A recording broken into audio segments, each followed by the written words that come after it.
warahmatullahi wabarakatuh. Izin memperkenalkan diri, kayak saya Pramudia Rizky Muhammad Fauzi dari kelas karyawan ingin memaparkan atau mempresentasikan mengenai latihan minggu kemarin yang saya belum sempat untuk presentasi. Saya akan menjelaskannya sedikit di video ini.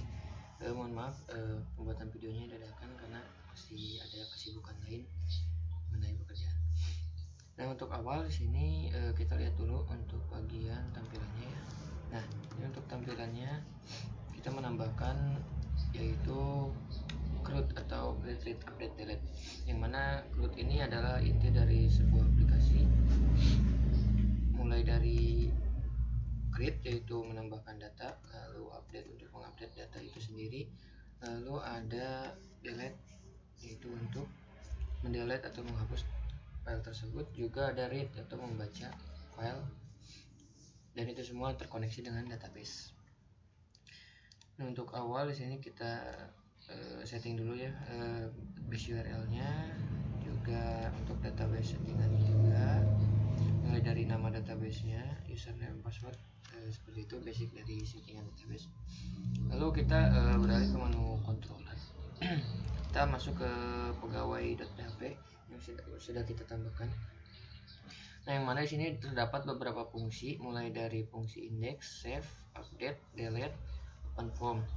Nah, di sini kita akan masuk ke bagian index dulu ya. Nah, untuk index di sini terdapat $data list pegawai serta $data konten, yang mana kedua ini merupakan nama variabel yang kita buat yang akan kita parsing datanya ke view-nya nanti gitu, yaitu view utama. Yang pertama untuk list pegawai tersebut di sini meload model dari M pegawai dengan fungsi get all. Nah, kita akan lihat ya untuk bagian M pegawainya. Nah, controller di sini meload untuk M pegawai dengan fungsi get all yang di paling atas ini ya. Get all ini mengenai read atau dari CRUD tadi yang keduanya yaitu read, menggunakan join yaitu select bintang from tabel 1, yang mana tabel 1 itu adalah T pegawai, lalu dijoinkan dengan tabel 2 yaitu T jabatan.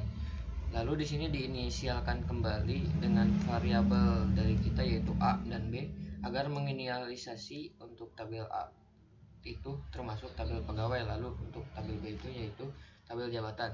Lalu di sini kutip yang kedua di sebelah koma ini maksudnya adalah where atau di mana kondisi tabel B dengan ID jabatan sama dengan ID jabatan di tabel A gitu. Jadi kondisi kedua ini harus terpenuhi agar sintak tersebut bisa menampilkan atau bisa mengget data dari database. Nah, kita lanjut lagi. Nah, untuk yang kedua itu di sini ada data konten, yang mana data konten ini valuenya yaitu fee pegawai, yang mana fee pegawai tersebut di sini adalah view dari pegawai itu sendiri, yang mana dalam view ini terdapat beberapa data yang akan dipanggil atau berupa tabel yang akan ditampilkan di bagian UI-nya nanti gitu, untuk bagian read-nya tersendiri. Nah, ini untuk beberapa field-nya yaitu nomor, NIP, nama, jenis kelamin, jabatan, agama, telepon, dan alamat. Juga ada satu tombol untuk menambah data. Nah, lalu di sini kita melanjutkan di for each atau perulangan data yang ada pada database atau di tabel tersebut yang tadi sudah kita joinkan gitu. Nah, di sini for each list pegawai result as row pegawai. Nah, ini list pegawai dari mana ambilnya di sini nih.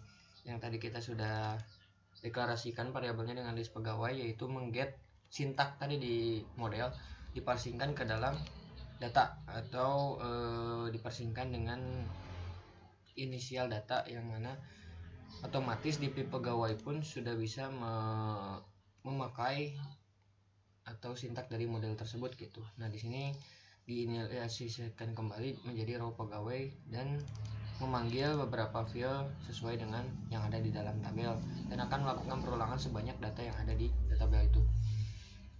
Lalu setelah tersebut di sini ketiga itu yaitu meload view utamanya atau yang kita sudah pisahkan ya dari awal. Nah, untuk view utamanya ini seperti ini, terdapat struktur dari navbarnya sendiri. Lalu di sini di bagian row-nya meload kembali view konten atau yang sudah kita deklarasikan di awal, yaitu konten merupakan fee pegawai gitu, yang mana ini kedua konten tersebut atau kedua variabel ini dikirimkan atau diparsing ke view utama, yang mana otomatis view utama akan memanggil fee pegawai yang sudah tadi mengakses beberapa data yang ada di database dimasukkan ke dalam div class row ini gitu.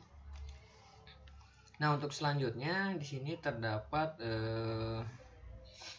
open form ID, open form dalam kurung variabel ID 0, yang mana di sini data raw-nya meload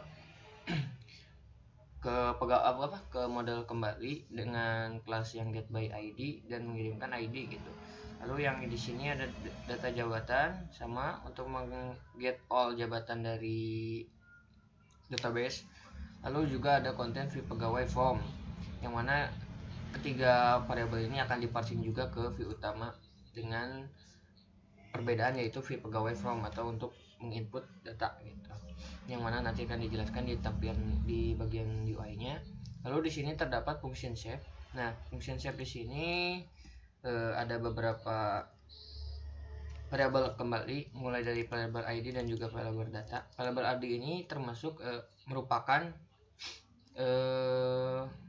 metode post yang sudah dikirimkan dari view pegawai form atau form yang nanti ada di UI dan melakukan metode post atau setelah diklik button simpan, yang mana akan dikirim ke sini ID-nya. Lalu juga ada beberapa data yang dijadikan array, mulai dari ID jabatan sama dengan post atau data yang dikirimkan dari view nanti, setelah mengklik tombol simpan, yaitu terdapat ID jabatan, NIP, nama, jenis kelamin, agama, telepon, dan alamat, dan kita deklarasikan menjadi sebuah data array gitu. Nah, untuk selanjutnya di sini ada dua kondisi, yaitu kondisi di mana kita melakukan penyimpanan data, juga di mana kita melakukan update data. Yang awal, jika kita menambahkan data awal, otomatis kita tidak akan mengirimkan berupa ID gitu, ID yang dikirimkan dari view tambah data gitu. Otomatis ID yang dibawa akan 0 gitu atau kosong. Yang mana jika ID tersebut kosong, maka sintak yang akan dipanggil di sini adalah function shape, di mana function shape ini untuk men-shape data ke dalam tabel dan membawa array yang barusan kita sebutkan, yang saya sudah jelaskan terlebih dahulu, dan otomatis akan mengakses bagian save gitu di model pegawainya. Nah, sedangkan jika kita membawa ID, atau otomatis kalau kita akan mengupdate sebuah data akan memiliki unique ID atau sesuatu yang bisa dijadikan patokan untuk mengupdate data tersebut, yang mana yaitu ID gitu. Jadi otomatis jika ID dibawa, otomatis kita akan melakukan update atau delete data gitu yang memerlukan ID atau unique data gitu. Makanya di sini else-nya berarti otomatis artinya kalau dijabarkan adalah else if ID sama dengan adaan gitu, bukan null gitu atau bervalue gitu intinya. Maka di sini akan memanggil bagian update. Nah, untuk selanjutnya di sini terdapat function delete, yang mana function delete juga seperti yang saya sebutkan membutuhkan ID, karena tidak semuanya kita melakukan delete itu full gitu. Kita pasti memerlukan delete yang parsial atau partial gitu. Maka di sini menggunakan ID. Dan juga seperti biasa meload dari bagian modelnya itu untuk function delete. Nah, kita beralih atau kita lihat terlebih dahulu untuk bagian vform-nya. Nah, ini untuk bagian vform-nya, baik itu untuk melakukan update juga untuk melakukan penambahan data. Nah, kita lihat juga untuk bagian modelnya tadi ya, untuk bagian fungsi yang belum kita jelaskan. Nah, ini untuk function get by ID atau mencari data berdasarkan ID, yang mana di sini query-nya get where ya, untuk tabel ID pegawai sama dengan ID yang diparsingkan dari view. Nah, untuk get all jabatan ini universal, jadi select bintang from tabel 2 lalu meresult gitu. Nah, untuk di sini function shape data sama dengan array atau membawa data yang sudah diparsingkan dari kontrol sebelumnya gitu, data yang berupa NIP, nama yang dikirimkan ke sini, lalu di sini mengeksekusi db insert atau insert into tabel dengan data yang barusan diparsingkan.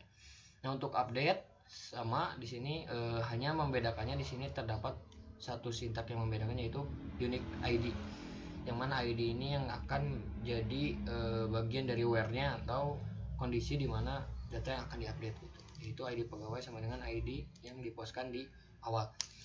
Nah, untuk fungsi delete juga seperti fungsi update memerlukan ID yang mana untuk menjadikan sebuah where-nya atau kondisi yang akan dideletekan. Nah, sekarang kita beranjak atau langsung mempraktekannya saja ya, bagaimana penggunaan dari sintak-sintak yang sudah saya jelaskan secara singkat mungkin. Nah, ini untuk tambah data atau create data. Kita akan coba ini nip-nya. Nah, ini untuk namanya kita coba nama saya sendiri. Jabatannya manajer, agamanya Islam.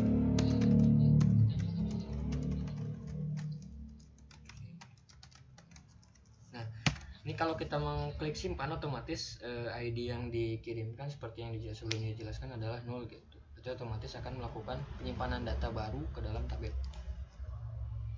Klik simpan. Nah, di sini terdapat alert atau sebelumnya belum saya jelaskan untuk bagian alertnya. Nah, dikala kita sudah sukses menjalankan query yang dimaksudkan dalam function tadi gitu, otomatis akan mengirimkan session baru. Set place datanya yaitu sukses, pegawai berhasil ditambahkan. Lalu ngeredirect kembali ke dalam controller pegawai ini sendiri dan mengakses indeks, otomatis akan menampilkan data read-nya gitu langsung. Nah, ini seperti ini hasilnya. Nah, saya akan menjelaskan bagian edit atau penggunaan tadi ID yang dimaksudkan saya di awal. Nah, kalau kita hover mouse kita ke tombol yang dimaksud edit di sini atau update, kita bisa lihat di pojok kiri bawah. Di pojok kiri bawah ini terdapat linknya atau kita saat melakukan edit ini akan mengeling kemana atau fungsi mana yang akan dipanggil. Nah, otomatis di belakangnya pun ada salah satu unique ID yang dimaksudkan saya tadi gitu. Nah, unique ID ini yang berperan untuk melakukan update dan delete. Nah, jika kita di delete pun sama ya, ID-nya 33. Berarti otomatis data yang akan diedit atau data yang akan dihapus itu unique atau tidak mungkin semuanya langsung terhapus secara bersamaan, kan tidak lucu juga. Nah, kita akan coba melakukan edit. Nah, otomatis data yang sudah kita inputkan di database akan di-read kembali, dijadikan sebuah form gitu. Di bagian form tadi memanggil data yang sudah kita inputkan, ditampilkan ke dalam lagi formnya, lalu kita bisa melakukan update. Untuk kita tambahkan di bagian namanya, jadi ini saat kita melakukan simpan otomatis akan mengakses bagian update gitu. Nah, otomatis terganti karena membawa atau ID yang dibawa itu tidak 0 gitu, yaitu 33. Nah, kita akan coba untuk hapus, apakah berhasil juga. Nah, sama dengan hapus gitu ya. Saat kita mengklik hapus, otomatis query yang diakses itu delete bintang from where ID 33 dan otomatis akan menampilkan session juga, yaitu pegawai berhasil dihapus. Nah, mungkin sekian penjelasan dari saya. Wabillahi taufiq wal hidayah. Assalamualaikum warahmatullahi wabarakatuh. Mohon maaf jika banyak salah-salah kata.